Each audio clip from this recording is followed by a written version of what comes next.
नहमदुहु व नसल्ली अला रसूलिल करीम अम्मा बाद औज़ु बिल्लाहि मिनश शैतानिर रजीम बिस्मिल्लाहिर रहमानिर रहीम।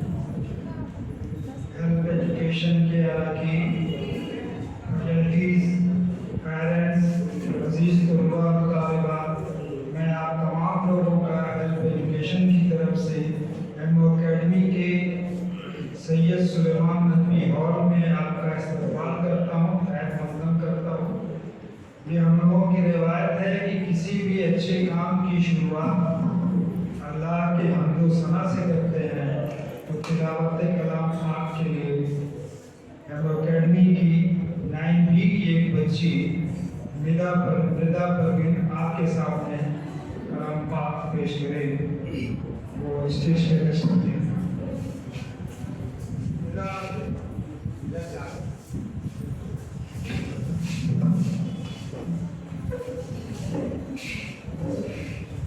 बिस्मिल्लाहिर्रहमानिर्रहीम। अफला यंजुरूना इलल इबिली कैफ़ खुलिक़त व इलस समाई कैफ़ रुफ़ियत व इलल जिबाली कैफ़ नुसिबत व इलल अर्दि कैफ़ सुतिहत फज़क्किर इन्नमा अन्त मुज़क्किर लस्त अलैहिम बिमुसैतिर इल्ला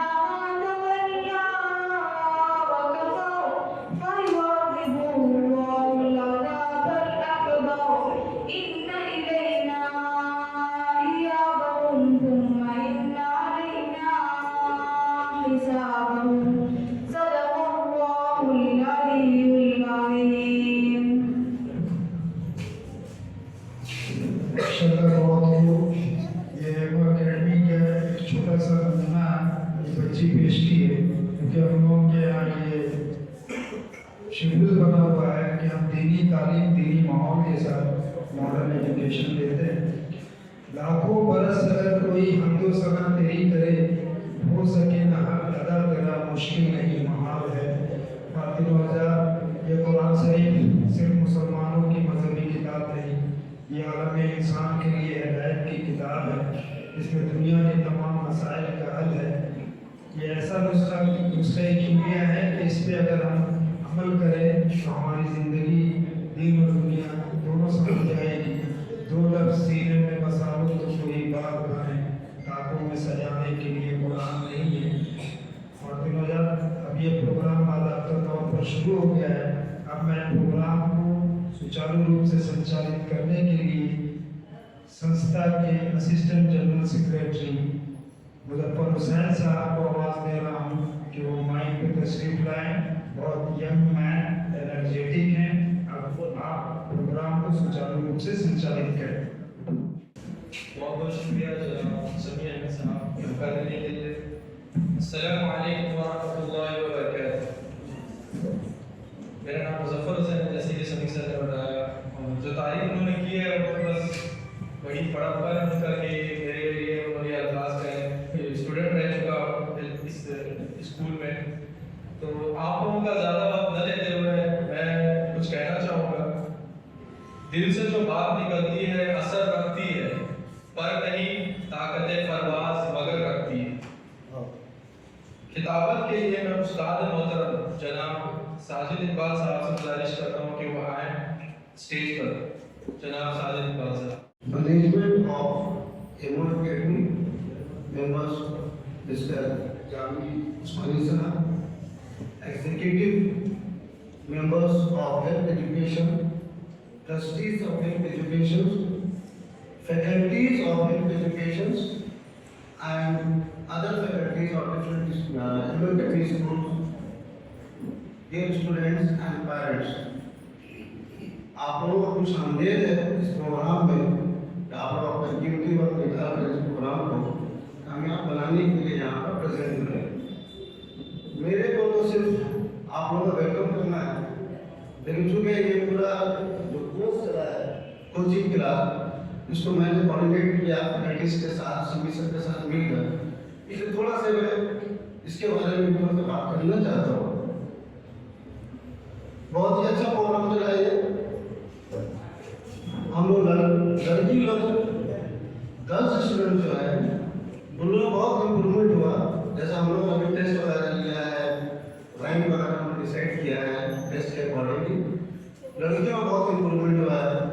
इंटरेस्ट में जो हम लोगों ने जिस हिसाब से रैंक आया था हम लोगों का, तो 20th रैंक 25th रैंक इस तरह के रैंक में लड़कियाँ माशाल्लाह ऊपर आई हैं।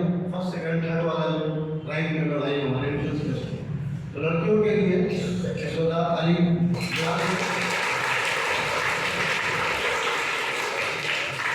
लड़कों का परफॉर्मेंस माशाल्लाह वैसे ही रहा जैसा हम लोग का एंट्रेंस में जो रैंक हम लोगों ने निकाला था या आया था हम लोगों का, तो ऑलमोस्ट वैसे ही रैंक है। बात कितनी सी कर दी है कि ये प्रोग्राम हम लोगों का बहुत दूर तक का प्रोग्राम है, बहुत अच्छे से क्लास चला हम लोगों का। लड़कों ने भी खूब मेहनत किया है। तो लड़कों से मेरी रिक्वेस्ट है, अगर आप चाहते हैं कि हम लोग आपकी क्लास 9 में, क्लास 10 में, क्लास 10 के अलावा आगे के अगर आपको पढ़ना है तो आपको डिसिप्लिन मेंटेन करना हो। ये जो भी फैकल्टीज आ रहे हैं, क्लास ले रहे हैं, फ्री ऑफ कॉस्ट आ रहे हैं। आज के ज़माने में इस मटेरियलिस्टिक दौर में पेरेंट्स भी अगर अपने बच्चों के पीछे खर्च करते हैं तो ये सोच के करते हैं कि 10 लाख की इंजीनियरिंग में लगाएंगे, फला कॉलेज से कराएंगे, तो 4 साल के बाद इसका 50,000 और 60,000 एक सैलरी होगी। ये सोच के पेरेंट्स खर्च कर रहे हैं। लेकिन ये जो फैकल्टीज आ रहे हैं, फ्री ऑफ कॉस्ट आ रहे हैं, अपना पेट्रोल इन्वेस्ट करके पेट्रोल जला कर आ रहे हैं, आपको टाइम दे रहे हैं, तो आपका भी फर्ज बनता है कि लोग उसका कॉपरेट करें।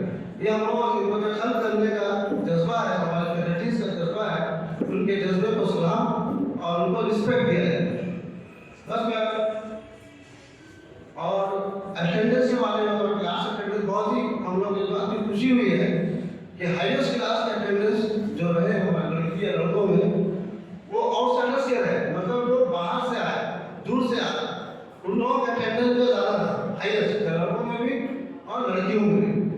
तो इसका मतलब है कि हमारे फैकल्टी ने बहुत मेहनत किया, जिसकी वजह से आउटसाइडर फेमर करने वाले माशाल्लाह ठीक है आ रहे थे, इसी स्कूल के हैं, स्कूल क्लास खत्म हुआ, क्लास कर ली।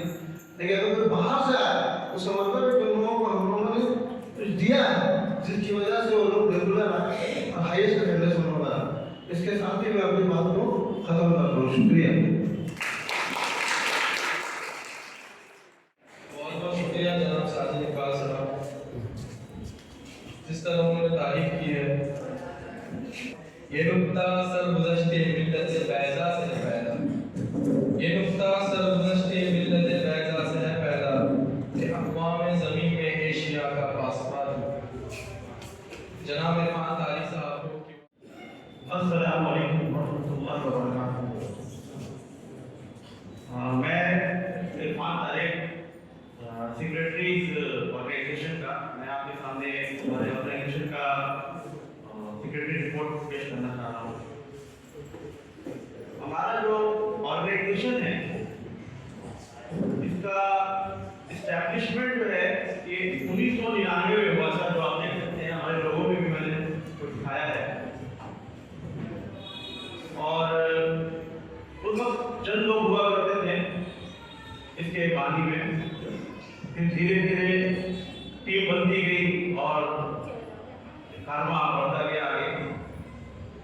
हमारा जो ऑर्गेनाइजेशन का मकसद है, ये एक वॉलंटरी ऑर्गेनाइजेशन है जो फुल्ली डेडिकेटेड है बच्चों के एजुकेशन के एडवांसमेंट के लिए। किन बच्चों के?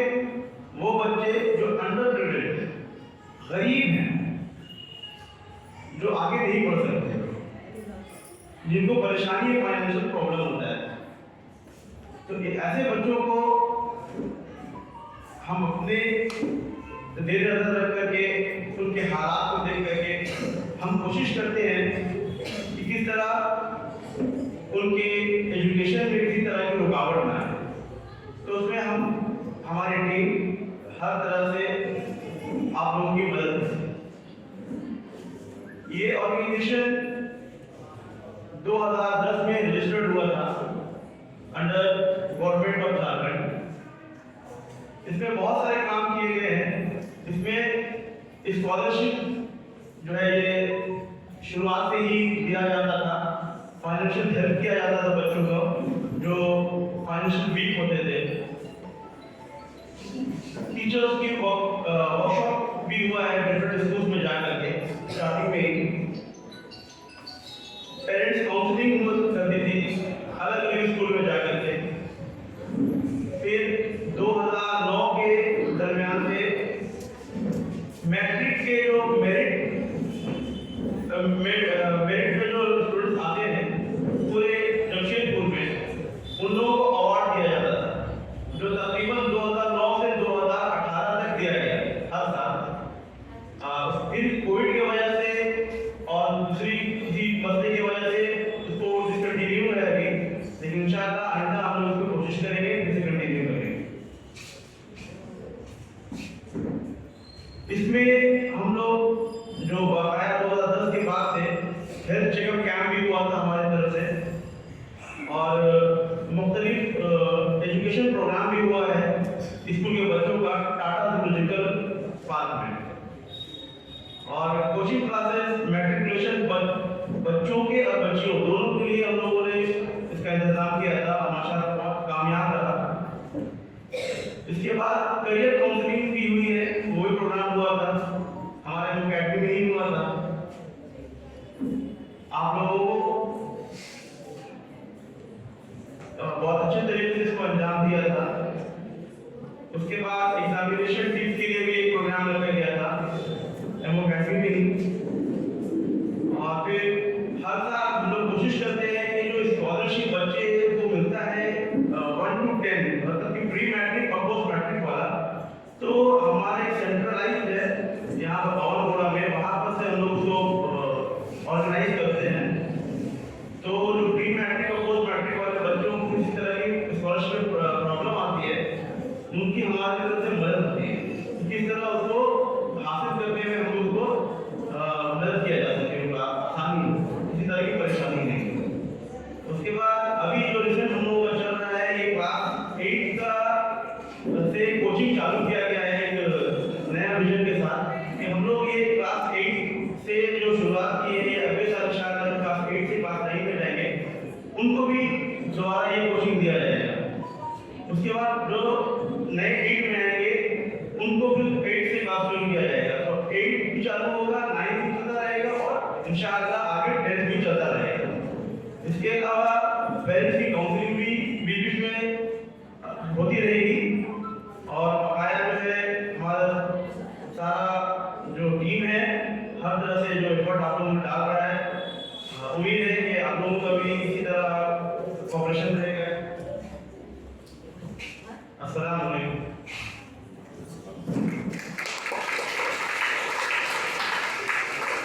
बहुत बहुत शुक्रिया जनाब इरफान तारी साहब, जो कि ट्रस्ट के जनरल सेक्रेटरी हैं, और उन्होंने बहुत अच्छी तरीके से मिशन विजन और वैल्यूज बताई जो हमारी ट्रस्ट की है, और मैं उनका बहुत ही शुक्रगुजार हूँ। प्रोग्राम को आगे बढ़ाते हुए मैं माँ बाप से कहना चाहूँगा कि वो कम से कम इस नज़म को अपने दिल से महसूस करें ताकि उनके लिए रहनुमाई बने। और बच्चों से कहूँगा कि अपने माँ बाप के इस जज्बे को बिल्कुल जो है सराहें। मैंने कांटों से भर लिया दामन ताकि हर शाखे गुल में निकले फूल तेरी झोली को बेखलिश कर दे। जिंदगी के दीवार खाने में बारहा में इरादतन हारा ताकि तेरी जीत की खुशी दे। ये नज़म वालिदैन के लिए है, और इसके साथ मैं बुलाना चाहूँगा जनाब जहीर साहब को, जो कि ट्रस्टी मेंबर हैं हेल्थ एजुकेशन के। तालियों के साथ उनका स्वागत करें जनाब जहीर साहब। अस्सलाम वालेकुम। बड़ी खुशी होती है जब किसी तालीमी फंक्शन में और बच्चों के अलावा उनके गार्जियन शरीक होते हैं और अच्छी खासी तादाद है। आपने अभी सुना कि लड़कियों का रिजल्ट लड़कों से बेहतर हो रहा है और हॉल में तालियां भी बड़ी अच्छी बात है। लड़कियां अच्छा कर रही है, बहुत अच्छी बात है। लड़कों को लड़कियों से बेहतर होने में क्या क्या रुकावटें सामने आ रही हैं। वक्त कम है, इस पर बहुत सहना से बात हम लोग करना चाहेंगे, और हम चाहेंगे कि कभी किसी वक्त मुनासिब मौका निकाल सिर्फ गार्जियन से हम लोग बात करें।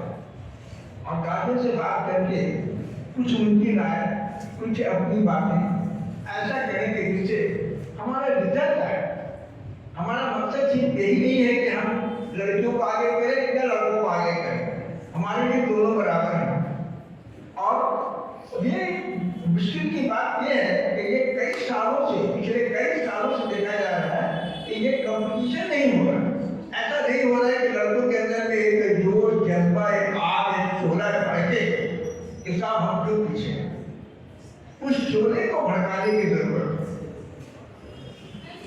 बेशक सही बात है कि जो लड़के हैं मैदान में ज्यादा वसी मैदान उनके सामने है, तो बेहतर तरीका ये है कि लड़के कंपटीशन पे उतरे और अपने आप को कैसे हम किस तरह से वो कौन सा रास्ता अपनाएं कि वो फिर वही मकाम हासिल कर पाए कि जिसके लिए हम तमन्ना किए बैठे। मैं क्योंकि वक्त मुख्तसर सा दिया गया है और इस मुख्तसर से वक्त में मैं सिर्फ और सिर्फ कारगिल से बात करना चाहूँगा। मैं तमाम कारगिल हजरात और तमाम दुनिया मौजूद हैं, खासतौर से माएँ यहाँ आई हैं, तो मैं ये चाहूँगा कि आपसे गुफ्तगू करें, थोड़े से बैठे। सबसे पहली बात ये है कि हमारे यहाँ क्रिकेट ये हो रही है, जैसा कि मैं तालीमी मैदान में हूँ, बहुत सारे स्कूलों और कोचिंग सेंटर से मेरा ताल्लुकात बने हुए हैं और मैं अक्सर ये महसूस कर रहा हूँ कि माँ बाप लड़कों के साथ कॉम्प्रोमाइज करते हैं। कॉम्प्रोमाइज इस तरह से कर दे रहे हैं कि लड़के जिद करते हैं और माँ बाप कमजोर पड़ जाते हैं। लड़कियां भी हैं लेकिन लड़कियां उतनी जिद्दी नहीं। लड़कियों के लिए डिस्ट्रैक्शन कम है, लड़कों के लिए डिस्ट्रैक्शन के बहुत सारे सामान हैं। माहौल कुछ इस तरह का बन गया है कि जिसमें लड़कों के लिए बहुत ज्यादा इधर उधर का अट्रैक्शन हो गया है, जिसके वजह से उनकी तालीमी जो सफर है, ये सफर नहीं बल्कि एक दौड़ है, एक रेस कहने में है, वो रेस में वो मुकाबला कर रहे हैं, अपने आप को काबू नहीं कर पा रहे। तो इससे बचने के लिए हम क्या करें? पहली बात मेरा बड़ी ब्लंट वे में आज मैं बात करना चाहता हूँ, दो चार बातें कहूँगा कि लड़के आते हैं, पढ़ने जाते हैं, स्कूल जाते हैं और अगर उनके अगेंस्ट में कोई कंप्लेन आता है तो आप उससे डिफेंड मत कीजिए, उसको डिफेंड मत कीजिए, उसको मत कहिए नहीं साहब मैं लड़का ऐसा नहीं करता। पहला जो शर्त होता है, जो पहली शर्त है वो ये है कि आप लड़कों के कंप्लेन को एक्सेप्ट करिए जहाँ तक किया हो, उसके बाद आप उसकी तहकीकात कीजिए और अगर मालूम पड़े कि नहीं साहब जो कंप्लेन आया है वो गलत आया है तो आप बेशक उस पर आगे की कार्रवाई करें और बच्चों को समझाएं। हो ये ना है कि बच्चे इनडिसिप्लिन हो जाए, आप जरा सी शह दे देंगे तो वो इनडिसिप्लिन होना बढ़ जाता है। आज ये वक्त आ गया है कि टीचर को स्टूडेंट पेड वर्कर्स बनेंगे, they are getting payment and so they are teaching। ऐसा है नहीं, कुछ लोग होंगे लेकिन ज्यादातर टीचर, आज आप हमारे देखेंगे हमारे बीच में जो टीचर आपके बच्चों को पढ़ाया है 7 महीनों से, आप बताइए कि कहीं पर आपको लगता है कि वो पेड टीचर है? उन्होंने अपना खून पसीना बहाया, अपना वक्त दिया, अपनी एनर्जी दी, किसके लिए? सिर्फ इसलिए कि ये कौम के बच्चे हैं, आगे हमने प्रैक्टिस ही नहीं उनको कुछ ऐसा सपोर्ट नहीं किया जिसको कह सकते कि वो पेड वर्कर वॉलंटरी उन्होंने आपके बच्चों की देखभाल की। ऐसा ही बहुत सारे स्कूलों में बहुत सारे टीचर्स को देखते हैं कि जो पेमेंट पैसा इतनी ध्यान देते हैं, वो सोचते हैं कि ये बच्चे हमारे पास आए हैं, ये अल्लाह की दी हुई अमानत है हमारे पास और उस अमानत में हम ख्याल नहीं करेंगे, उनको हम आगे बढ़ाएं। तो आप समझिए कि अगर आप टीचर को अहमियत नहीं देंगे तो बच्चे भी आपकी अहमियत नहीं देंगे। जब आपके बच्चे टीचर का इज्जत नहीं देंगे तो नतीजा जाहिर यही है कि बीच में जो दीवार खड़ी होगी टीचर और तालिब इल्मों के बीच में, वो दीवार स्टूडेंट को नुकसान करेगा, टीचर को नुकसान नहीं करेगा। और जब ये नुकसान स्टूडेंट का होगा तो यकीन जानिए कि पूरी कौम का नुकसान है। हमें आज से समझना होगा और हमें देखना होगा कि हम स्टूडेंट के लिए क्या करें, क्या सोचें। टीचर सोचेंगे और आप नहीं सोचेंगे तो नहीं होगा। आप भी बिल्कुल इस बात पे नजर रखिए कि हमारा बच्चा कहीं भी जा रहा है, हमारी बच्चियां कहीं भी जा रही हैं, पढ़ने के लिए जा रही हैं तो पढ़ने के लिए ही जा रही हैं। अगर उसके खिलाफ में कंप्लेन होता है तो तुरंत आइए। मैं कल का वाक्य बता रहा हूँ कि गार्जियन एक लेडी आई हमारे यहाँ कंप्लेन की, मेरी बेटी का कंप्लेन है तो कोचिंग क्लास अटेंड नहीं कर रही। मैंने तहकीकात करने के लिए आया हूँ कि आखिर मेरी बेटी निकलती है घर से तो कहाँ जाए। जब मैंने चेक किया तो मालूम उसको फुल अटेंडेंस, किसी ने गलत खबर दी। ठीक है, गलत खबर देने वाले थे तो आप तहकीकात कीजिए, लेकिन अगर भी ऐसा मत कहिए कि नहीं साहब हमारा बच्चा बिल्कुल पाक साफ। मान लीजिए कि हमारी गलती है और उसके बाद उसकी तहकीकात की और बच्चों को ताकीद की। दूसरी बात हम ये देखते हैं कि गार्जियन और स्कूल या गार्जियन या जो कोचिंग इंस्टीट्यूट हैं जैसे हमारा हेल्थ एजुकेशन है, इनके साथ में आपके ताल्लुकात को बना के रखना है। बना के रखने का मतलब ये है कि आप अगर उनके साथ उनके इंस्टीट्यूट में जाते हैं, उनके ऑफिस में जाते हैं, उनसे आप व्हाट्सएप पे या दूसरे ग्रुप जो बने हुए हैं उसके साथ ताल्लुकात बना के रखते हैं तो आप हमेशा अपडेटेड रहें। कोशिश कीजिए कि हम अपडेटेड रहें। स्कूलों में है तो स्कूल में टीचर से कम महीने में एक दिन तो टीम टाइम निकालिए कुछ घंटों के लिए, टीचर से मिल के जरा तहकीकात कीजिए कि भाई आपके बच्चे का क्या इम्प्रूवमेंट हो रहा है। ये बहुत जरूरी है। आज वो जमाना नहीं है कि हम किसी को गुरुकुल में छोड़ दिया, आपको बच्चा जो है आगे बढ़ करके जो है बहुत कुछ बड़ा बन कर निकल गया। आज आपको उस पर नजर रखने की जरूरत है। आप देखिए कि कैसे हमारा बच्चा है। आपको ये भी देखना होगा कि आपके मोहल्ले में आसपास में कोई ऐसा स्टूडेंट तो नहीं है जिसको मॉडल बना सकते, कोई ऐसा तो नहीं है जिसको कहें साहब ये मेरा बेटा की काश ऐसा ही होगा। अगर ऐसा आपके पास कोई स्टूडेंट है तो आप अपने बच्चे को इस बात के लिए उकसाइए कि वैसे बच्चों के साथ दोस्ती करें। ऐसे बच्चे इधर उधर घूमने से बैठने से बेहतर है कि हम इस तरफ आकर के चलें और हम उसको आगे बढ़ाएं कि बच्चा हमारा उसी तरह के माहौल को पैदा करे जिसमें उसकी तालीमी और उसकी दूसरी सलाहियतें उजागर करें।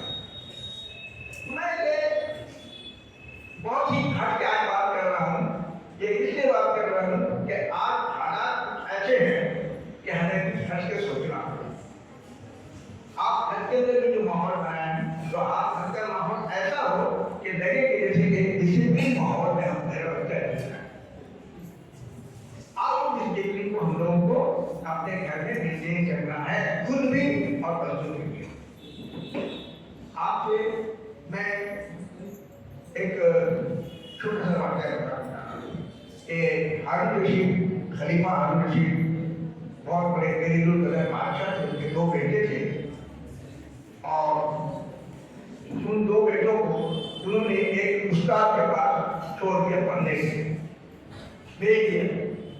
कुछ दिनों के बाद में बादशाह ने सोचा कि चलो जाके देखें। हारून रशीद गए तो देखा कि जो उस्ताद हैं वो बैठे हैं और उनका एक बेटा उनके पैर में पानी डाल रहा है और उस्ताद अपना पैर धो रहे हैं। देखिए हारून रशीद साहब को चेहरे पे थोड़ी सी गुस्सा आ गया, तो उस्ताद को लगा कि शायद बादशाह को ये नागवार गुजर रहा है कि उसका बेटा एक शहजादा उस्ताद के पैर में पानी डालकर उनका पैर धुला रहा है। तो वो बोले कि इसने खुद से कहा है, हमने नहीं किया था कि नहीं पहले मैं आपको मदद कर दे रहा हूँ, आपको पाप में दियो पानी डाल।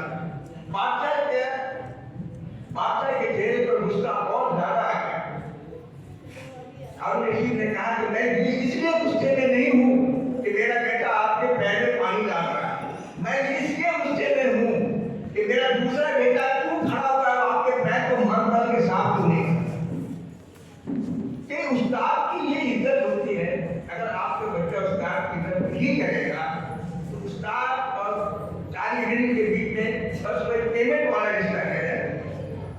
हमको इस रिश्ते को खत्म करके एक अच्छी सी तारीखी एक दूसरे से मोहब्बत वाली चीज उसको उजागर करने की जरूरत है। तो मैं खास तौर से आज इस बात को कहना चाह रहा था बहुत दिनों से कि आपको करना क्या है, आप खुद से सोचिए और यकीन जानिए हमारे दफ्तर खुले हुए हैं, हमारे दरवाजे खुले हुए हैं। आपको किसी तरह की किसी जगह की कहीं पर भी अगर कोई मुसीबत आती है तो आप हमारे घर तशरीफ लाइए, हम आपकी मदद करेंगे, आप हमारी मदद कीजिए। तालीमी काम आगे बढ़ाते रहें, फिर कौम पे जो ये काले काले बादल छा रहे हैं एकदम छट जाएंगे इंशाअल्लाह। समझता हूँ मैं कि हम अच्छे दिन को देख पाएंगे और उम्मीद है कि आपके ताउन हमको शामिल रहेगा और हम सारे मसाइल को हल कर पाएंगे। और बहुत शुक्रिया। ज़हीर साहब का बहुत शुक्रिया। ज़हीर साहब ने बहुत अच्छी बात बताई है। अगर हम इस तरह से अपने आप को लेकर चले तो इंशाअल्लाह बहुत ही कामयाब। हज़ारों सद नरगिस अपनी बेनूरी पे रोती है, बड़ी मुश्किल से होता है चमन में दिल अबद रहता है। मैं गुजारिश करता हूँ जनाब तमन्ना मलिक साहब से जो ट्रस्टी मेंबर हैं कि वो स्टेज पे आए और टीचर्स को जो है वो अवार्ड से नवाजें। जनाब तमन्ना मलिक साहब, जोरदार तालियों से स्वागत है।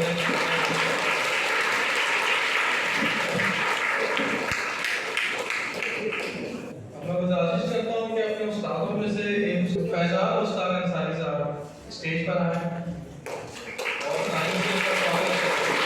आपके फेवरेट टीचर तालियां नहीं होनी चाहिए। अब मैं बुलाना चाहूँगा मुमताज़ रिजवी साहब को जो स्टेज पे आए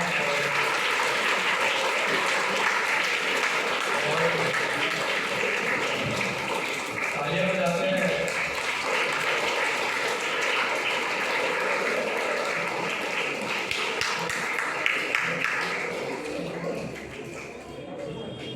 अब्दुल रहमान साहब, जनाब अब्दुल रहमान साहब स्टेज पे आए।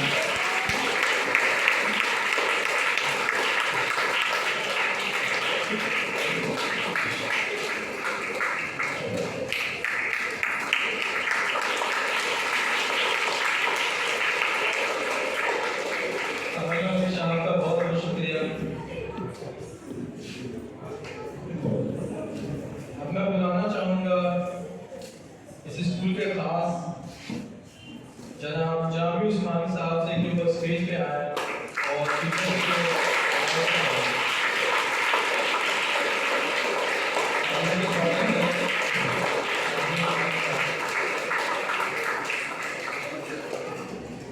मैं बुलाना चाहूँगा टीचर में जनाब समी अहमद खान साहब को स्टेज पे आए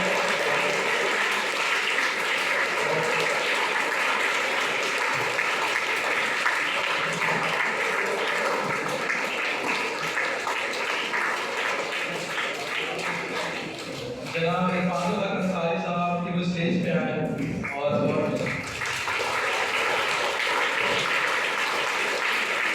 इरफानुल हक अंसारी साहब मैं उनसे गुजारिश करूँगा कि वो भारत के और अपनी शीरा के लिए जो है वो अवार्ड ले।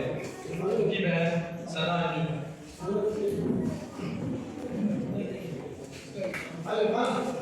सना अंजुम जो है बहुत ही सिंसियरिटी के साथ वो क्लास ली है। एक आदमी का एंट्रेंस एग्जाम है जिसकी वजह से वो आरबीएस अकेडमी के लिए भाई बहुत ही खुशी की बात है कि दोनों भाई बहन के अंदर में कौम की खिदमत का जज्बा है। और जैसे कि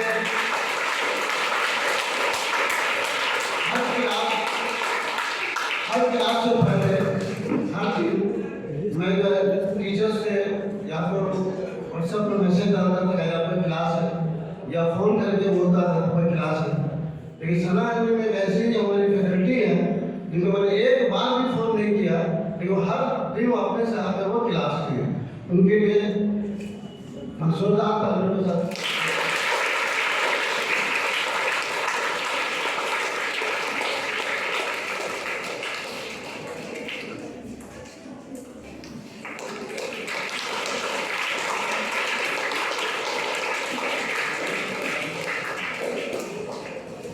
जनाब तौसीफ अहमद साहब हमारे बीच मौजूद नहीं है, उनके वालिद की ज़रा तबीयत ख़राब है। हम सब दुआ करते हैं कि अल्लाह उनको शिफा दे।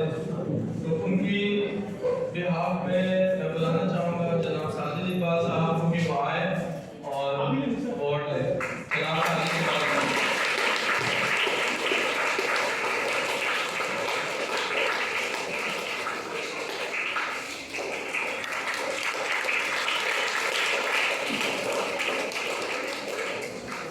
ये जो तौसीफ अहमद साहब है, बहुत ही सिंसियरली सब क्लास लिया उन्होंने। उनके वालिद साहब का हार्ट का ऑपरेशन हुआ है कन्नड़ा में। आप लोगों से खास दरखास्त है उनके वालिद साहब के लिए दुआ में याद रखें।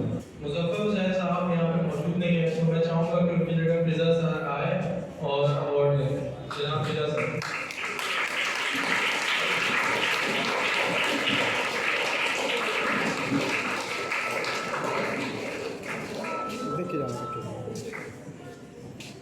तालियों से स्वागत करें।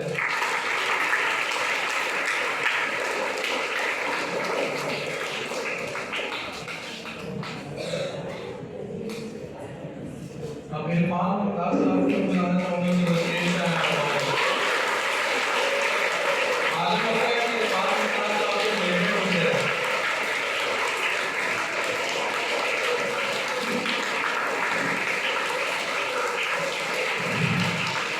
फैकल्टीज में सबसे smart average dedicated Irfan Mumtaz, जो भी हमारा कंप्यूटराइज रिलेटेड कोई भी वर्क रहता है, पोस्टर बनाना, एग्जाम लेना, एग्जाम कंडक्ट कराना, और कोई टीचर नहीं है जो भी है तो फिर इन पेरेंट्स को भर भी देना।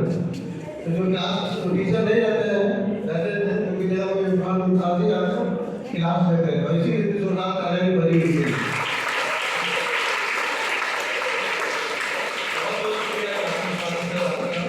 के लिए चाहूँगा कि आप एक जोरदार ताली करें फैकल्टी। जो फैकल्टी होती है वो नींव होती है, जान होती है कोचिंग को चलाने के लिए। जो कि मैंने देखा तसुरात जो टीचर्स ने पेश किया वो काबिल तारीफ था। आप बच्चों को उससे सीख लेनी चाहिए और आगे बढ़ने में आपको काफ़ी मदद मिलेगी। जैसा कि इनका नाम ही है हेल्थ एजुकेशन ट्रस्ट, तो इनकी सोच जो है वो एजुकेशन से जुड़ी हुई है कि समाज में आगे बढ़ना है तो तालीम को फरोग देना होगा, तभी जाकर के समाज आगे बढ़ता है। आप भी तरक्की करेंगे, आपके घर वाले, ये कौम और पूरा हिंदुस्तान आगे बढ़ेगा। तो इंशाअल्लाह ताला जिस सोच को लेकर के हेल्थ एजुकेशन आगे बढ़ रही है वो ज़रूर कामयाब होगी। जो आप सोच रहे हैं और जो आगे आप फ्यूचर में करना चाहते हैं, इंशाअल्लाह ताला आप ज़रूर कामयाब होंगे। ये बड़ी अच्छी पहल है कि आपने, ये मेरी भी सोच थी कि क्यों ना बेस मजबूत किया जाए, और वो कर दिखाया हेल्थ एजुकेशन ने कि इन्होंने 8 क्लास के बच्चियों को अपने कोचिंग में लेना शुरू किया। ये बड़ी अच्छी बात है कि जब आप 8 क्लास में किसी बच्चे को लेते हैं तो उनका बेस मजबूत होगा और आगे वो 9, 10 में अच्छा रिजल्ट करेंगे। तो इंशाअल्लाह ताला जो बच्चियां अभी 8 में है वो इंशाअल्लाह 10th में जाकर के टॉप करेंगे पूरे झारखंड में। ये मेरी कोशिश है, आप लोगों की कोशिश है, तो इसके लिए जोरदार ताली होनी चाहिए। आज तक स्कूल में हमारे बच्चों ने बड़ा अच्छा रिजल्ट किया है, टॉप किया है, लेकिन झारखंड में आज तक किसी ने टॉप नहीं किया है। हेल्थ एजुकेशन के जो बच्चे 10th में पहुंचेंगे वो जरूर इंशाअल्लाह ताला पूरे झारखंड में कामयाब होंगे। ये मुझे लगता है यहाँ पे गार्जियन हजरात भी मौजूद हैं, बड़ी तादाद में हैं, और खास करके खवातीन हजरात। टीचर्स ने बड़ी अच्छी बात कही कि आप गार्जियन को पहल करनी होगी। आपका बच्चा जितनी देर स्कूल में रहता है उससे ज़्यादा वक्त आपके साथ गुजारता है, तो वो माहौल बनाना होगा, वो माहौल आपसे बनेगा। ऐसा नहीं होता कि जब बच्चा छोटा होता है उस वक्त ही आप उसको जिस तरीके से मोड़ेंगे वो मुड़ जाता है, फिर उसके बाद जो लचक होती है वो खत्म हो जाती है। जब आपका बच्चा 8 में पहुंच गया, 9 में, 10th में आप कंप्लेन लेके आते हैं कि हमारा बच्चा बात नहीं सुनता, हमसे बदतमीजी करता। आज किस हद तक लोग पहुंच गए हैं कि माँ बाप से भी मुँह लगाते हैं। तो ऐसा नहीं होना चाहिए। हमारे बच्चे काफ़ी अच्छे हैं यहाँ पे जो बैठे हैं। मैं सबके लिए कह रहा हूँ कि आप अपने वालिदैन की इज्जत करें, वही आपको आगे बढ़ाता है। और वो वक्त आ गया, आपका रिजल्ट देगा कि आपके माँ बाप ने जो सोचा होगा, जो मन्नतें मांगी होगी कि हमारा बच्चा डॉक्टर, इंजीनियर, जिस फील्ड में आपका इंटरेस्ट हो आप उसमें जाएं। किसी का देख करके ना जाएं कि कोई बच्चा साइंस ले रहा है तो हम साइंस ले लेंगे, कोई आर्ट्स ले रहा है तो हम आर्ट्स लेंगे, ऐसा नहीं है। जिस चीज़ में आपका इंटरेस्ट हो आप उसमें जाइए। किसी को अगर मास कम्युनिकेशन में इंटरेस्ट है आप उसमें चले जाए। कोई आर्ट कोई खराब चीज़ नहीं है। कोई आर्ट पढ़ता है तो आर्ट्स ले लो, आर्ट में भी बहुत स्कोप्स हैं, आगे पढ़ने के हैं। मैं तो हमारा धर्म कहता है, हदीस का मफहूम है कि इल्म हासिल करने के लिए तुम्हें चीन में जाना पड़े तो जाओ। चीन में क्या दीनी तालीम हासिल होती थी, क्या वहाँ दीन की बात बताई जाती थी? मकसद कहने का मकसद है कि तुमको जो भी जद्दोजहद करना पड़े, दुश्वार रोज़ार नाश्ता तय करना पड़े, तो आप इल्म हासिल करने के लिए जाइए। आप एक वक्त कम खाइए लेकिन तालीम हासिल कीजिए। बहुत सारे गार्जियंस कहते हैं कि फाइनेंशियल प्रॉब्लम हम बच्चों को पढ़ा नहीं सकते। APJ अब्दुल कलाम हमारे पास एग्जाम्पल है, उनसे भी ज़्यादा कोई गरीब नहीं होगा। 9 बजे चिराग बुझ जाता था, उनके घर में तेल नहीं होती थी, वो प्लेटफॉर्म पे अखबार छूकर दुकानों में दिया करते थे, उसके बाद स्कूल जाते थे। ऐसे बहुत सारे उनके वाक़या। इसलिए सिर्फ जुनून पैदा करना है अपने अंदर, ये तय करना है कि हमको पढ़ना है, IAS IPS डॉक्टर इंजीनियर बनना है। बनने के लिए जितनी मेहनत की जरूरत है आप मेहनत कीजिए, कामयाबी कदम चुनेगी। मंजिल की जुस्तजू में क्यों फिर रहा है भाई, इतना अजीम बन जा मंजिल तुझे पुकारे। जिस चीज को बनने की तमन्ना आप करते हैं, जिस चीज के बनने की तमन्ना करते हैं, वो क्वालिटी आप अपने अंदर पैदा कर लीजिए, वो चीज आपको खुद मिल जाएगी। कहा गया first deserve that desire. Doctor बनना चाहते हैं, IAS IPS बनना चाहते हैं, तो उसके लिए जितने मेहनत करने की जरूरत है आपको मेहनत कीजिए, आपको वो मिल जाएगा वो चीज। लम्हा इकबाल ने कहा खुदी को कर बलंद इतना हर तकदीर से पहले, खुदा बंदे से खुद पूछे बता तेरी रजा क्या है। अरे आप इतना अजीम बन जाइए कि अल्लाह कामयाबी आपको कदम चुने। मैं ये बच्चों से मुखातिब था, इसके बाद मैं पेरेंट्स से मुखातिब होना चाहता हूँ कि एक बच्चों के डेवलपमेंट में ट्रिंगुलर शेप में काम होता है। जैसे कि हमारे टीचर्स सारे हमारे स्पीकर्स ये बात को बोल करते हैं, स्टूडेंट, टीचर, पेरेंट। इसमें जब तक तीनों मेहनत नहीं करेंगे एक बच्चे का प्रॉपर इम्प्रूवमेंट नहीं होगा। अब इसको एग्जाम्पल से इस तरह समझिए, एक आदमी देख रहा है अपने दरवाजे पे बैठ करके 2 आदमी आते हैं, एक आदमी गड्ढा खोदता है आगे बढ़ जाता है, दूसरा आदमी आता है वो गड्ढे को भर देता है। इस तरह आगे काम चलता जाता है। दूसरे दिन फिर देखा कि आया गड्ढा खोदा, खोदकर आगे बढ़ गया, दूसरा गड्ढा खोदना शुरू किया, पीछे से एक आदमी आया और मिट्टी को भर दिया, गड्ढे को भर दिया, फिर आगे बढ़ गया। तीसरे दिन भी जब ये काम करना शुरू किया तो उस आदमी से रहा नहीं गया, तो दोनों को बुलाकर पूछा कि भाई आप ये जो काम कर रहे हैं, गड्ढा खोदते हैं, दूसरा आदमी मिट्टी भर देता है, इसका रिजल्ट क्या है, ये इसका फायदा क्या है? तब उस आदमी ने बताया कि हम लोग म्युनिसिपल कॉर्पोरेशन से आए हैं, हम लोग ड्यूटी में 3 आदमी लगाए गए। एक आदमी का काम था गड्ढा खोदना, दूसरे आदमी का काम था बीज डालना, तीसरे आदमी का काम था मिट्टी भर देना। तो हम लोग 2 आदमी अपने ड्यूटी में पाबंद हैं, हम अपनी ड्यूटी बड़ी ईमानदारी से कर रहे हैं, लेकिन जिसका काम था बीज डालना वो एब्सेंट है ड्यूटी से। हम क्या करें, हम तो अपनी ड्यूटी कर रहे हैं। तो यही हाल अप्लाई होता है एजुकेशन में। अब वो बीज डालने वाला नहीं है तो क्या पौधा उगेगा? गड्ढा खोदने वाला तो गड्ढा किया, मिट्टी डालने वाला मिट्टी डाला, मैंने बीज डालना था बीज डालने वाला एब्सेंट रहा, तो वो ये 2 आदमी का मेहनत काम आया, 0 हो गया, रिजल्ट 0 हो गया। तो सेम इसी तरह है कि टीचर, स्टूडेंट और पेरेंट तीनों मेहनत करते हैं, तब जाकर एक बच्चे का रिजल्ट आता है। इसमें कोई भी सुस्त हो जाते हैं तो रिजल्ट पे इसका उसके सीने में कौम का दर्द है, इसलिए आपके साथ मेहनत कर रही है। आप हम लोगों को खुशी होगी कि आपका रिजल्ट अच्छा होगा। मैं यही ये पूरी जो हेल्थ एजुकेशन की टीम उनका यही कहना है कि मंजिल मिले ना मिले इसका गम नहीं, मंजिल की जुस्तजू में मेरा कारवां तो है। इसलिए ये कारवां लगा हुआ है आपके साथ, आपके भविष्य को बनाने के लिए। और इसी दुआ के साथ मैं अपनी बात खत्म करता हूँ। आज एक मीटिंग को इसी तरह मानना है कि भी उनका उठाते कल को मांगे हैं।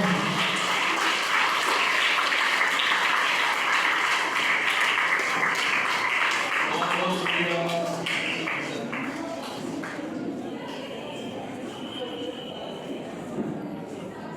आप सबका बहुत बहुत शुक्रिया, बहुत बहुत शुक्रिया अपना वक्त देने के लिए।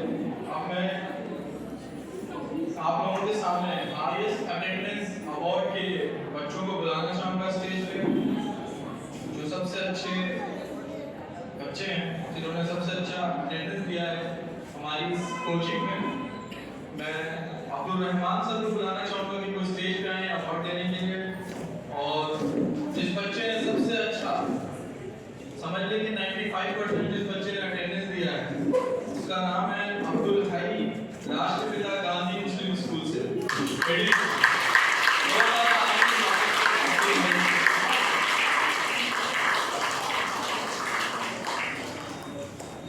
तालियां बजाते रहें।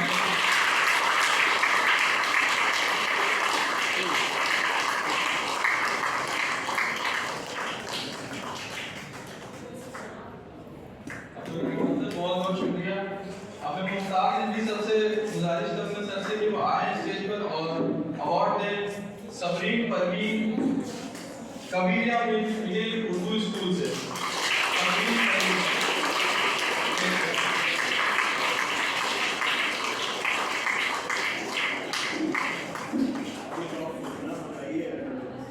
95% अटेंडेंस किया है दोनों बच्चों ने।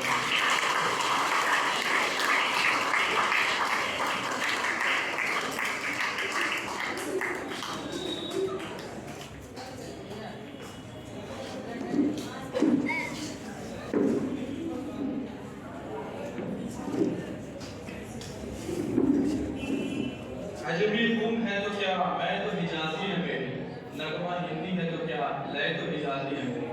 मैं गुजारिश करता हूँ कि प्रेसिडेंट साहब हेल्थ एजुकेशन के जनाब मेहमानुद्दीन अब्दुल फराज साहब स्टेज पर आए और अपने ख्यालात का इजहार करें। बहुत बहुत तालियों से स्वागत करें।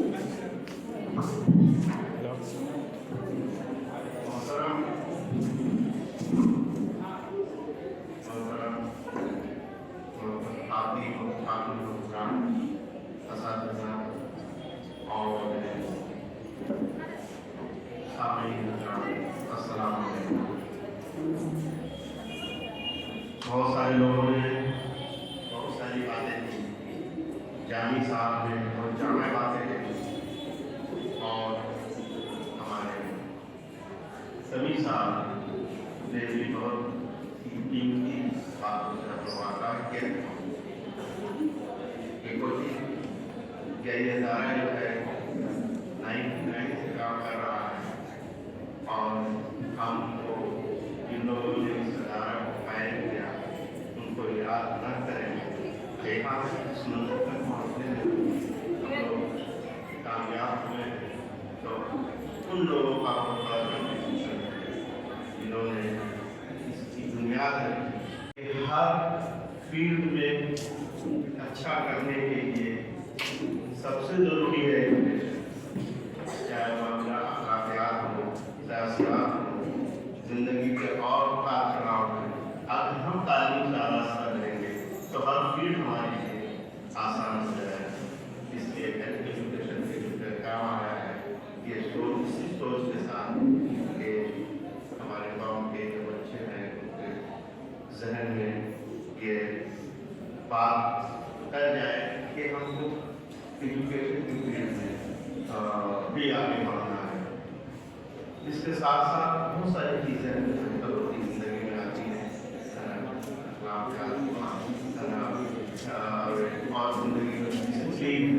सारी चीज़ें इसमें आती हैं।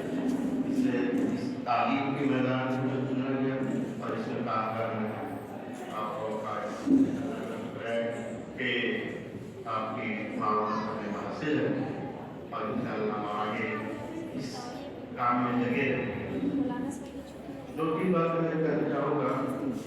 लोगों ने सारी बातें कह दी, सेक्रेटरी साहब ने भी कह दिया कि भाई परिवार का साथ मैट्रिक में कामयाब होते थे बच्चे, इसकी एक याद और सरफराज किया और जो में टॉप करते थे मुस्लिम स्कूल तो लड़कियों को दिया। उसके बाद ये हमारे वहाँ कोचिंग की कराई तो लेकिन बाद में हमारे यहाँ ये बड़ा बात है 4 महीने मैट्रिक में आकर के पढ़ने से अच्छा होगा। सारी बात हो चुकी है कि क्लास 8 से 9 में फिर 10 में तीनों सालों में मेहनत करें ताकि उसका रिजल्ट मिल सके। यही वजह है, इसका नतीजा है कि शुरुआत की आएगा 9 और 10 भी होगा और साथ 10 भी में नए दाखिले होगा। बहुत सारे स्कूलों में कवर किया है, स्कूलों ने इंटरेस्ट लिया, उसमें सिलेक्शन टेस्ट हुआ और बच्चों को लोगों ने दाखिल किया। इसमें जो हमारे साथीदार हैं और जिन्होंने क्लास लिया उनका जज्बा है और ये जज्बा हर शख्स में होना चाहिए।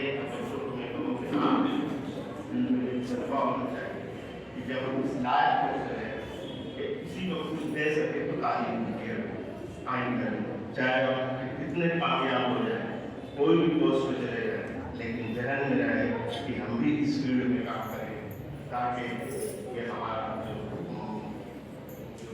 हमारे कारोबार है और बड़ा होता है। इसलिए आज के जहन में ये होना चाहिए क्योंकि आज तो सिर्फ ये सोचते हैं अपने बारे में सोचते हैं कि अच्छा कर देंगे, अच्छे पोस्ट में चले जाएंगे तो अपने फैमिली परिवार को देंगे। परिवार ही तक नहीं सोचना, आपकी जिम्मेदारी कौम के लिए भी है। जब वहाँ पहुँच जाते हैं तो आपके ऊपर भी लाजिम होता है कि आप उसके बारे में भी सोचें कि हम अपने कौम को कैसे आगे बढ़ाएं। इसलिए इस सोच को जो हेल्थ एजुकेशन सोच बढ़ा रही है, आप उसको ताउन करेंगे और आगे जा करके आप इस तरह के काम में हिस्सा लेंगे और खुद बढ़ चढ़ करके नया लेंगे, सोच को पैदा करेंगे ताकि तरफ जैसे बच्चों को देख गार्जियन से कहने चाहेंगे कि बच्चों को जैसे घर में छोटा पर्दा बनाते हैं तो बहुत सारी बातें हो चुकी हैं। सिर्फ मैं एक दो बातें कहूँ, मौका लगाते हैं तो वक्त पर उसको पानी देते हैं, उसको खाद देते हैं, उसको पानी देते हैं ताकि बच्चा और बहुत नाजुक से नज़ाकत से उसको परवरिश करते हैं।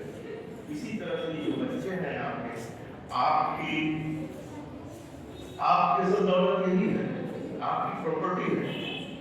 तो इसके हिफाजत से किस तरह से उसको रखा जाए, कैसे सजा के रखा जाए कि हम एक दिन ये बच्चे जो आपका नाम रखने का, इसलिए बच्चे का हर वक्त ध्यान में रखना। अगर वो खामोश है क्यों खामोश है, क्या वजह है, क्या दिक्कत है इसको, एकदम जैसे सभी सामने हजारों जने राहों में और कांटे में हिसाब, इसी का नाम है जिंदगी, चलते रहिए जनाब। मेरी दरख्वास्त है कि 2 स्टूडेंट अब अकेडमी की जिन्होंने स्पीच देने के लिए अपने आप को तैयार किया है वो स्टेज पे आए। बहुत बहुत तालियों का स्वागत करें दोनों का।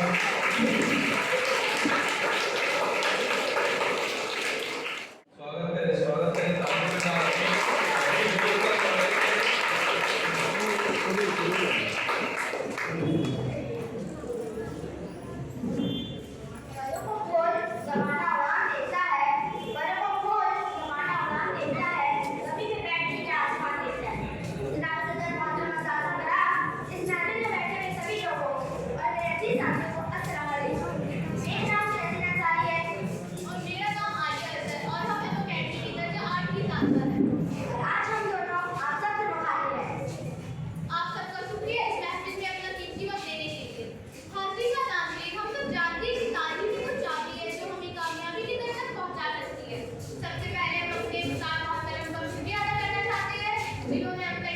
वक्त लेकर हमें पढ़ाया। जनाब सभी सर, जनाब तौफीक सर, जनाब मुजफ्फर सर, जनाब फैजान सर, सना मैम और भी बहुत से उस्ताद मोहतरम ने हमें पढ़ाया है और इस सब ने बहुत ही बेहतरीन तरीके से हमें सिखाया और हमें यकीन है इस तालीम के जरिए हम सब एक दिन जरूर कामयाबी की तरफ पहुंचेंगे। सभी तालिबा इल्म की कामयाबी के पीछे सबसे बड़ा हाथ उनके उस्ताद का होता है। जनाब आलमकार, पहली वही आती है इकरा, पर अपने रब के नाम से जिसने तुझे पैदा किया, यानी हमें जिंदगी का पहला सबक मिला, पर यानी इल्म हासिल कर। जनाब सदर, तालीम का मतलब है जानना, मालूम करना या किसी बात का इरादा होना, क्योंकि तालीम की बदौलत इंसान तरक्की की राह पर गामज़न होता है। हमने इस हेल्थ एजुकेशन कोचिंग से बहुत कुछ सीखा, जो हमें पता था उसे दोहराया और जो नहीं वो हमें साजा ने पढ़ाया। इस कोचिंग में हमें हमारे इम्तिहान में भी काफी मदद मिली और यहाँ हम दूसरे स्कूल की तालिबा से मिले जिनसे हमारी बहुत ही अच्छी दोस्ती हो गई। अब हम अपने जज्बात को इशारे के जरिए जाहिर करना चाहेंगे। इल्म कलम ही नहीं जुल्म पर तलवार भी है, इल्म कलम ही नहीं जुल्म पर तलवार भी है, इल्म आलिम शेर यही की ज़िम्मेदार भी है। इल्म फलक की रैनी के दिशाओं में चमकता है, इल्म फलक की रैनी के दिशाओं में चमकता है, इल्म गरजे को बादलों में बरसता है। इल्म नसीब से अताए परवरदिगार भी है, इल्म नसीब से अताए परवरदिगार भी है, इल्म आलिम और मुअल्लिम का इंतखाब भी है। पढ़ इक़रा के नूर इल्म को फैलाना है, पढ़ इक़रा के नूर इल्म को फैलाना है, इस जहालत के अंधेरों को मिटाना है। जिंदगी कुछ और शय है, इल्म कुछ और शय। जिंदगी कुछ और शय है, इल्म कुछ और शय। जिंदगी है शोज़ जिगर, इल्म है शोज़ दिमाग। सादत ज़ियारत इबादत है इल्म, सादत ज़ियारत इबादत है इल्म, बसीरत है दौलत है ताकत है इल्म। ये इल्म, ये हुकूमत, ये तदबीर, ये हुकूमत। ये इल्म, ये हुकूमत, ये तदबीर, ये हुकूमत। जीते हैं लोग, देते हैं तालीम और मशव्वत। इल्म की धुन जिसे लगी ही नहीं, इल्म की धुन जिसे लगी ही नहीं, सच तो ये है वो आदमी ही नहीं। मेरे हाथ में कलम है, मेरे ज़हन में उजाला, मुझे क्या दबा सकेगा कोई ज़ुल्मतों का ताला।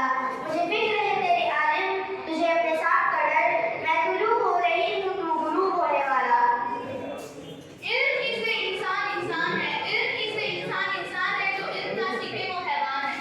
और इसी के साथ हम आपसे रुखसत लेते हैं, फिर मिलेंगे नए जमात के साथ। तब तक के लिए आप सबका शुक्रिया, हमारी बात कहने के लिए, अपना वक्त देने के लिए। अस्सलाम वालेकुम।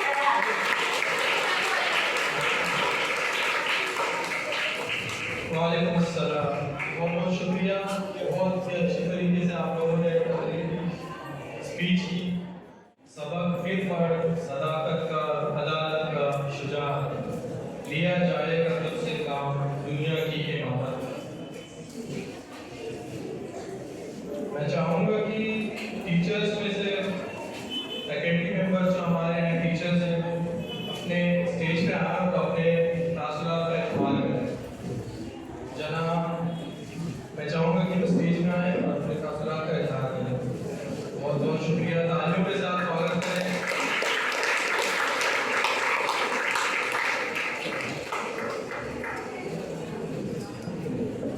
बिस्मिल्लाहिर्रहमानिर्रहीम।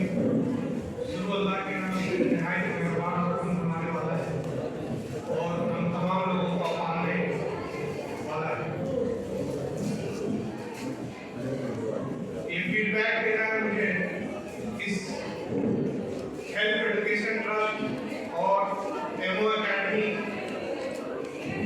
में जो ये कोचिंग चल रहा है उसके, तो यहाँ पे जो हमारे सुनने वाले 3 तबके के लोग हैं मेरे ख्याल से। एक हमारे स्टूडेंट्स हैं, एक फैकल्टीज है, टीचर्स है, तीसरे लोग गार्जियन हैं। और मैं एक एक करके तीनों से मुखातिब होऊंगा और गार्जियन से बहुत हद तक जलील साहब ने बहुत अच्छी अच्छी बातें की जो मेरे मन में भी कुछ थी, तो जलील साहब ने वो बातें कुछ की। सबसे पहले मैं स्टूडेंट से बातें करना चाहूँगा। जो भी स्टूडेंट्स हैं 8वां के, 9वां के और 10वां के, आप मुझे एक सवाल का जवाब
बोलेंगे, दूसरे शहर में बोलेंगे किसी, तो आप जब पैदा होते हैं तो सबसे पहले आप बोलते हैं या कहीं पर भी आप एक तो दूसरे तरह से मैं मुसलमान हूँ, ये आइडेंटिटी है, आप इंडियन हैं।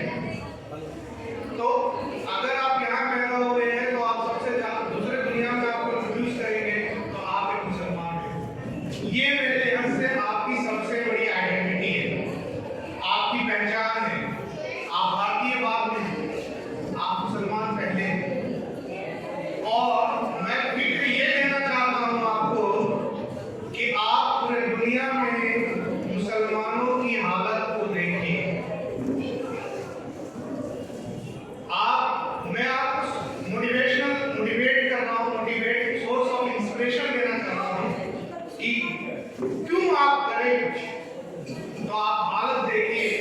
और अगर आप इसमें सब अपने आप को मानते हैं कि हम हैं, ये ठीक है, हम हैं, ये मुसलमान हम हैं, तो हालात को देख लीजिए और फिर काम करने का जज्बा लाइए। मैं हालात की तरफ से ये इशारा कर दूं तो आपको कि अभी हमारे चारों तरफ जो हुक्मरान हैं वो डिक्टेटरशिप है। पूरी दुनिया की बात कर रहा हूँ। आप एक एग्जांपल फलस्तीन ले, वहां जो चाहा जा रहा है वो हो रहा है, तो आप क्यों करें? आप ये काम क्यों करें? तो यही सोर्स ऑफ इंस्पिरेशन को आप ले लीजिए कि ये करना है। और कैसे पूरा होगा, कैसे पूरा होगा? तो आप एक ही तरीका है इसका, एक ही तरीका, आप पूरा नहीं हो सकते। मैं एग्जांपल पहले भी दिया हूं और आज फिर आपको दे रहा हूं कि जो खराब घास होती है उसको उखाड़ के फेंक दिया जाता है। आप चाहे आप मुसलमान हैं, आप कोई भी है, आप अपने घर में काम के लायक नहीं रहोगे, घर वाला भी आउट करेगा। आप दुनिया को देने वाले बन गए।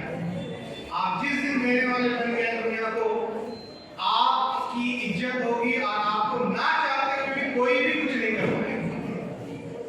और देने वाले के लिए, देने वाला बनने के लिए आपको वो बनना पड़ेगा जिसके लिए मेहनत की जरूरत होती है, डिसिप्लिन की जरूरत होती है। तो आप वो बनिए। आप कैसे बनेंगे उसके लिए बहुत सारी राहें, बहुत सारे रास्ते हैं। आप उस पर मेहनत कीजिए। और मेहनत कितना करना पड़ेगा? आज जो इजराइल अपने इस मुकाम पे है ना, वो ऐसा नहीं कि 100% लाया किसी मार्क्स में, किसी बच्चे कहा जाता है कि 100 नहीं, वो 3 टाइम्स कर लिया अपने आप को ऊपर रखने के लिए। उसका कोई मुकाबला ही नहीं हुआ। वो यहाँ जमीन आसमान में तो कोई नीचे, वो चीज पैदा की गई है। अब वो चीज पैदा करने के लिए आप सीरियसनेस को समझिए। ये मैं बातें आपके दिमाग में पूरी तरीके से पेवस करना चाहता हूँ, इसको आप निकलने ना दें। आप 3 टाइम्स मेहनत करें, हंसी मजाक की जिंदगी बना लें। यूट्यूबर से इन्फ्लुएंस ना हो, टिकटॉकर से इन्फ्लुएंस ना हो और एक्स पे आप वीडियो रील्स ना देखें। वो आपके के लिए नहीं है, वो आपके लिए नहीं है। आपके सामने एक अजीब मकसद है, उसके लिए काफी है। और आप ही लोग कर सकते हैं। आप, मैं थोड़ा सा गार्जियन पे सिर्फ एक ही चीज बोलना चाहूंगा। आप एक गार्जियन को क्या समझ रहे हैं? आप ध्यान नहीं देते स्कूलों में, क्या ये कोई छोटा इदारा है? ये आप हिंदी और उर्दू मीडियम में पढ़ा रहे, सरकारी स्कूलों में पढ़ा रहे, तो आप ध्यान ही नहीं दे रहे बच्चों पे अपने। यहीं से बच्चे निकल के बहुत ऊंचे दिखा रहे हैं। इंग्लिश मीडियम वाले तो ऊंचे नहीं, यहाँ से जाएंगे। आप यहाँ को कम क्यों आंक रहे हैं? ये कोचिंग को कम क्यों आंक रहे हैं? आप इस पे ध्यान क्यों नहीं दे रहे? आप जय साहब ने कहा कि आपका बच्चा जा रहा है स्कूल, आप यहाँ की फैकल्टी को कम क्यों समझ रहे हैं? आप इंटरेक्ट क्यों नहीं करते? आप जाइए, बातें कीजिए सर से। आपके सामने क्या प्रॉब्लम, स्कूलों में कितनी बार आते हैं आप हमसे कितनी बार बातें करते हैं, फैकल्टी से कितनी बातें करते हैं। कुछ गार्जियन है करते रहते हैं, लेकिन कुछ से नहीं होगा। जो गार्जियन है, आप अपने बच्चों के स्कूलों में फीडबैक लेने के लिए कितनी बार आते हैं? कितनी बार यहाँ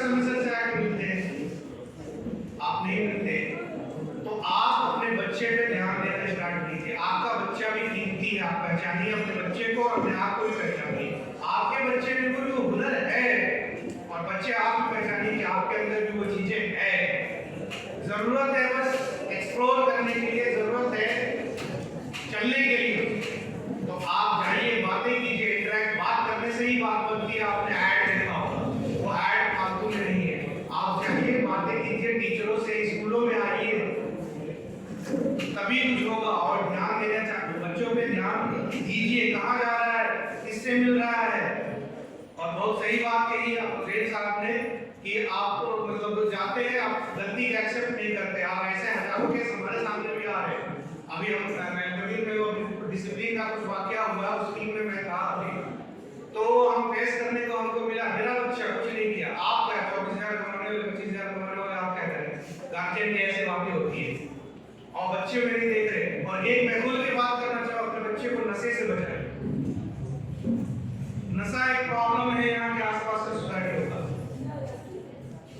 तो आप ध्यान दीजिए, आप ध्यान दीजिए किसके साथ मिल रहा है, किसके साथ जा रहा है, किसके साथ नहीं जा रहा है। यानी कि बर्बाद हो जाएंगे, कौम के बच्चे बर्बाद हो जाएंगे। एक बच्चा बर्बाद होगा, ऐसा मत समझिए कि तुम ये बर्बाद, मेरा बच्चा बर्बाद हो रहा है, कोई और पूरा कौम पे असर पड़ता है, पूरे सोसाइटी पे असर पड़ता है और उन्हीं से कुछ कामें गलत हो जाती है। तो इन सब चीजों को थोड़ा सा मैं गार्जियन के लिए हाथ हो, लेकिन आप ध्यान नहीं दे रहे। आप ये समझ नहीं रहे कि स्कूल से ही आपके बच्चे बहुत आगे बढ़ जाएंगे। यहाँ पे टीचर कम नहीं है,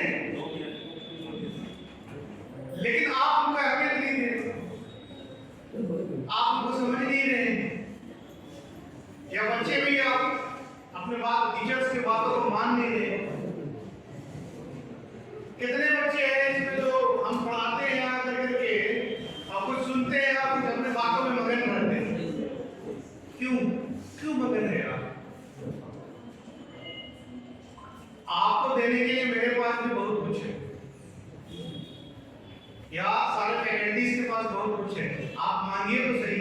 एक एग्जांपल है, मेरे इमाम साहब हमेशा मस्जिद में दिया करते थे खुतबे में कि मैं खुतबा पढ़ता हूँ तो मैं तो अगर पब्लिक जो आवाम है वो सवाल नहीं करेगी ना, तो मैं उस इमाम के मैं उस खुतबा गा के हो जाऊंगा कि आऊंगा खुतबा पढ़ करके चला जाऊंगा। जैसा पंडित या तो जो इमाम मंदिर में भजन करता है तो कोई सवाल नहीं आ रहा है तो क्या होता है, वो मेहनत करना छोड़ देता है। टीचर भी है, वो इमाम भी, आपको जाके कोई बुक ही नहीं पढ़ेगा, ना कुरान पढ़ेगा, ना हदीस पढ़ेगा, आया घंटा लगाया खुतबा पढ़ दिया, गलत भी हुआ तो चलेगा, तो पब्लिक को क्या जाता है। आप जागिए, आप सवाल कीजिए, आप हमको भी मौका दीजिए, हमको एनहांस करने का, टीचर्स को एनहांस करने का। आप मैंने बोला अपने अंदर रीजनिंग डेवलप कीजिए, रीजनिंग रीजंस, तो सवाल कीजिए ना टीचर से। सवाल करने के लिए आपको सुनना पड़ेगा बातों, वरना तो नहीं हो पाएगा। आप आते हैं और टीचर भी है, जब आप डिसिप्लिन में नहीं रहते, जब आप बातें नहीं सुनते तो मेरा नहीं कर, थोड़ा सा छोड़ो। लेकिन ऐसा नहीं है कि टीचर मामूली है, देने के लिए बहुत कुछ है सारे टीचरों के पास। आप लेने वाले बन जाए, आप लेने वाले बनिए। तीसरी बात मैं हेल्थ एजुकेशन के अपने लिए कहता हूँ, हमारे फैकल्टीज के लिए, लेकिन चूक तो होती है। ऐसा नहीं है कि हम लोग भी परफेक्शन में काम कर रहे हैं, ठीक है। और ये चूक जो होती है ये एनवायरनमेंट से होती है या हमारे इंस्टीट्यूशन में होती है। हम प्लानिंग करते हैं, हमारा इंस्टीट्यूट नहीं हो पाता उस तरीके से। तो पहली चूक जो हमारी तरफ से हुई, मैं एक्सेप्ट करता हूँ, थोड़ी सी डिसिप्लिन की कमी नहीं है। हो सकता है कि हमारी क्लासेस बहुत ही डिसिप्लिन के साथ नहीं है, 80% सिस्टम हम लोग फॉलो किए कि टीचर टाइम पे आए, टाइम पे एक करके अपना, लेकिन हो सकता है 10-20% की, क्योंकि हम लोग बहुत सारे लोगों को किसी दिन कुछ काम हो जाता है तो वो अचानक से फोन करते हैं कि आप नहीं हो पाएगा हमारे से, तो इस तरह का प्रॉब्लम भी हुआ, जिसके कारण थोड़ा सा आप लोग को और स्ट्रिक्ट होना पड़ेगा। ये एक चीज। दूसरी चीज मैं सानिक सर से रिक्वेस्ट करना चाहता हूँ, हमारे कोऑर्डिनेटर है, सबसे आप हेल्थ एजुकेशन के कोऑर्डिनेटर, ये खुद भी टीचर है, बेहतरीन टीचर है बहुत, इनके लिए भी जोरदार ताली आपके पास।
एजुकेशन टीम के तरफ से भी आपको एक और ये बोलना चाहूँगा कि देखिए आप डिसिप्लिन में रहेंगे तो हम इसको कैरी करने में आगे ले जाने में ज़्यादा सक्षम हो पाएंगे, वरना तो फिर हम रिफाइन हमारा मशवरा है और हम लोग बातें करेंगे इस पर कि हम रिफाइन करना चालू कर देंगे। रिफाइन मतलब हमारे पास जो 10 लड़के हैं जो डेडिकेटेड है उसी को रिफाइन करके हम समाज में चेंजेस लाएंगे और वही लाएंगे तो फिर हम भीड़ इकट्ठा नहीं करेंगे। हम आपको सबको इसलिए सब में वो सलाहियत रहेगा और सबसे बड़ी बात सब में आप सब में सलाहियत है। आप अगर आप 10वां के 14 साल के 13 साल के आपका दिमाग डेवलप हो चुका है। आप सोचिए आपको अपने घर के लिए क्या करना है, अपने समाज के लिए क्या करना है, अपने स्कूल के लिए क्या करना है, सोसाइटी के लिए क्या करना है, देश के लिए क्या करना है, कौम के लिए क्या करना है, आपको सोचना पड़ेगा। तो ये चीज डेवलप कीजिए, वरना तो रिफाइन करके हम उसको डेवलप करेंगे जो हमारे समाज में चेंजेस ला सकता है, हमारे कौम को आगे बढ़ा सकता है, हमारे स्कूलों को आगे बढ़ा सकता है और हमारे देश को आगे बढ़ा सकता है। तो इस पे भी हम लोग मजबूर होंगे रिफाइन करने पे, वरना तो वही दो रिक्वेस्ट है आपसे, स्टूडेंट आप डिसिप्लिन में रहें थोड़ा सा और गार्जियन आप ध्यान दें इसको छोटा मत समझिए। इन चीजों को ये छोटी-छोटी बातें बड़ी बनती हैं, इन स्कूलों को छोटा मत समझिए, इन स्कूलों को टीचरों को आप कम मत आके और ये आगे ले जाएंगे आपको, यही आगे ले जाने वाले। हम लोग भी इस छोटे स्कूल से और यहाँ पर जितने भी हज़ार बैठे हुए आपको लगता है सरकारी स्कूल से ही या छोटे स्कूल से ही सब पढ़ के आए हैं, तो आप ऐसा मत समझिए। और तीसरी बात, लास्ट बात ये मैं कहना चाहूँगा, इसके अलावा जिन बच्चों को भी कोई भी कभी प्रॉब्लम होती है, हमारी फैकल्टी की टीम 19 नंबर है, ये 19 नंबर एमओ अकेडमी के सामने ज्यादातर सब 19 नंबर एमओ अकेडमी के सामने ही जो 19 नंबर गली है उसमें है। आप कभी भी फोन नंबर हमारा साथ कांटेक्ट कीजिए, समी सर से कांटेक्ट कीजिए, कभी भी आ सकते हैं। वेलकम, जजाकल्लाह खैर।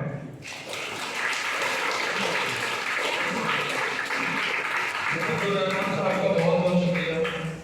अब मैं बताना चाहूँगा जनाब मुज़ैद साहब को कि वो आए और अपने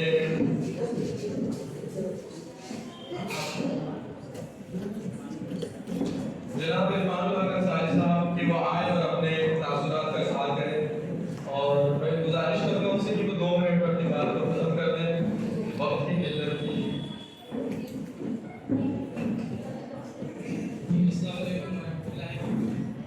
मैं स्टूडेंट से मुखातिब हूँ, ठीक है, तो मैं कुछ बात है और बोला गया कि 2 मिनट में ही खत्म 2 मिनट में ही खत्म कर देना, तो मैं 2 मिनट में अपनी बातों को खत्म कर दूंगा।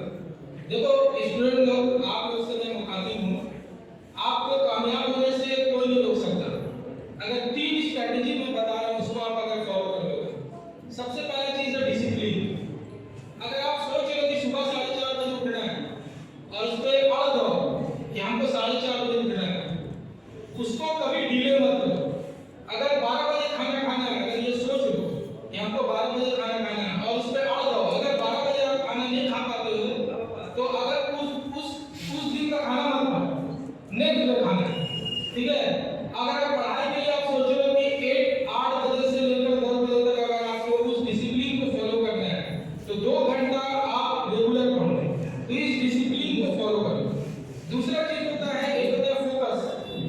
जैसे आप अगर पढ़ाई कर रहे हो, अगर 2 घंटा आप पढ़ाई कर रहे हो डेली का, उस टाइम में आप डिस्ट्रैक्शन को मत फॉलो करो।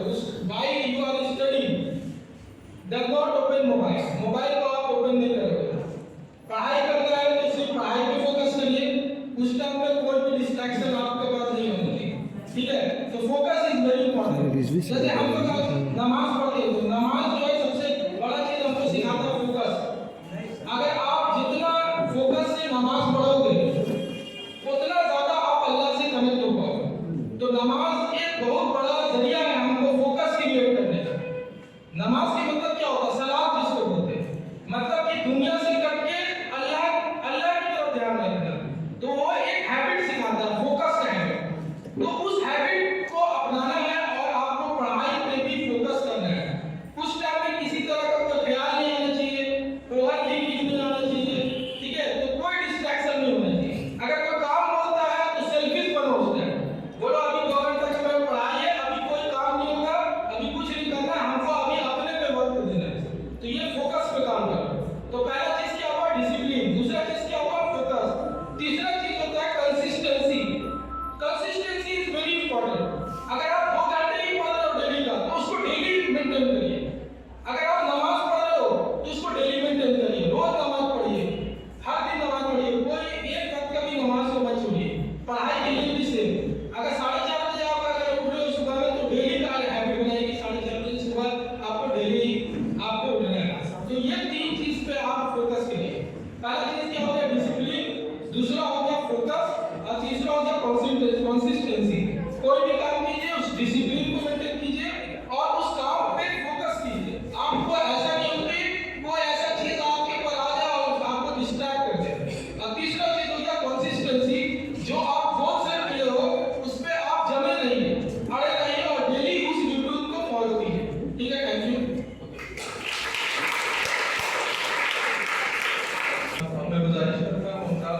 लेकिन मोस्टली बॉयज के लिए जहाँ पे हम कुछ कमी देखे थे।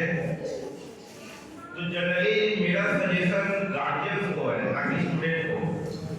जैसे यहाँ पे हम टाइम का कमी है तो सिंपली आपको एग्जाम्पल्स के वे में समझा दे रहे हैं। तो इस हमको जो कमी दिखा था एक शेयरिंग का और दूसरा related to development of creative environment, दोनों का मीनिंग हम वन बाय वन आपको क्लियर कर देते हैं।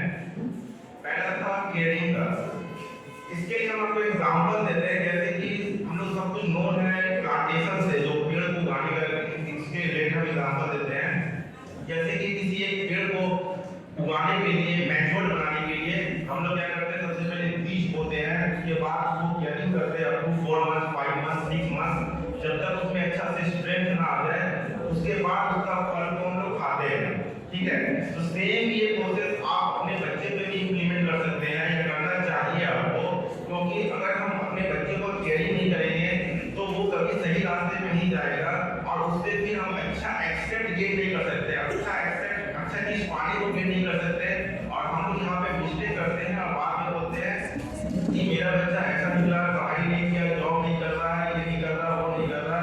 तो जो स्टूडेंट का सक्सेस में सिर्फ स्टूडेंट का इंपॉर्टेंट रोल नहीं होता है, वहाँ पे गार्जियन का बहुत बड़ा इंपॉर्टेंट रोल होता है। तो इसलिए अप टू मैच्योर, जब तक वो मैच्योर ना हो जाए उस समय वो फ्लेक्सिबल होता है, वो जिस मोड़ में जाएगा मुड़ सकता है, गलत रास्ता पे भी मुड़ सकता है, जैसा इन्वॉल्वमेंट मिलेगा वो वैसा इन्वॉल्वमेंट में जा सकता है। तो अप टू मैच्योर तक आप कम से कम उससे केयरिंग करिए, उसको सही रास्ता पे सिखाइए, उसको सही रास्ता पे चलने पे सपोर्ट करिए। दूसरा है development of creative involvement. Creative involvement का मीनिंग हर वे में डिफरेंट हो सकता है, लेकिन यहाँ पे development of creative involvement in the sense of development of educational involvement. आप लोग के लिए एजुकेशनल इन्वॉल्वमेंट से इसका मीनिंग है। तो आपको क्या करना पड़ेगा, development of educational involvement means development of माहौल का बहुत बड़ा इंपॉर्टेंस होता है किसी भी चीज के लिए। हम लोग देखते हैं कि मैक्सिमम स्टूडेंट पटना जाके प्रिपरेशन कर रहे हैं, मैक्सिमम स्टूडेंट दिल्ली जाके प्रिपरेशन कर रहे हैं। ऐसा क्यों? जमशेदपुर में टीचर्स की कमी है क्या, या आपका रांची में टीचर्स की कमी है क्या? ऐसा कुछ नहीं है, लेकिन क्या है, पटना में, दिल्ली में उस तरह का इन्वॉल्वमेंट डेवलप किया गया है। अगर एक रूम में 10 बच्चा रहता है, अगर 10 बच्चा में 9 बच्चा पढ़ने वाला है, तो एक नहीं पढ़ने वाला भी खुद में खुद पढ़ना स्टार्ट कर देगा। ये डेवलपमेंट और इन्वॉल्वमेंट है। लेकिन अगर एक रूम में 10 बच्चा है, उसमें कोई एक पढ़ने वाला है और 9 नहीं पढ़ने वाला है, तो वो क्या करेगा, उस 9 बच्चा का इन्वॉल्वमेंट को एडॉप्ट कर लेगा, वो खुद भी पढ़ना छोड़ देगा। तो ये हम लोग कॉलेजेस क्लासेस में क्या है, बच्चा को पढ़ा सकते हैं, गाइड कर सकते हैं, लेकिन वो हम लोग से ज्यादा आपके पास रहता है, घर में रहता है। तो आपको घर में उसके लिए एजुकेशनल इन्वॉल्वमेंट डेवलप करना पड़ेगा, ताकि उसके अंदर पढ़ाई का इंटरेस्ट आए। जब तक किसी के अंदर इंटरेस्ट नहीं रहेगा वो कुछ नहीं कर सकता बाई फोर्स। तो आप लोग क्या करते हैं, टीचर्स के ऊपर सारा बर्डन डाल देते हैं कि मेरा बच्चा स्कूल जा रहा है, कॉलेज जा रहा है, 5 ट्यूशन पढ़ रहा है, 10 ट्यूशन पढ़ रहा है, सक्सेस करेगा। ऐसा नहीं है। आपको बच्चों को सक्सेस करने के लिए आपको भी मेहनत करना पड़ेगा, आपको भी सेक्रीफाइस करना पड़ेगा, आपको बच्चा का टाइम टू टाइम मॉनिटरिंग करना पड़ेगा, घर में इन्वॉल्वमेंट डेवलप करना पड़ेगा। आप बोल सकते हैं कि इन्वॉल्वमेंट कैसे डेवलप करें, तो अगर गार्जियन एजुकेटेड है तो बच्चों के साथ बैठे 1 घंटा बैठे, पढ़ाई में उसका हेल्प करे, सपोर्ट करे, ताकि बच्चों को पढ़ाई का अहमियत लगे।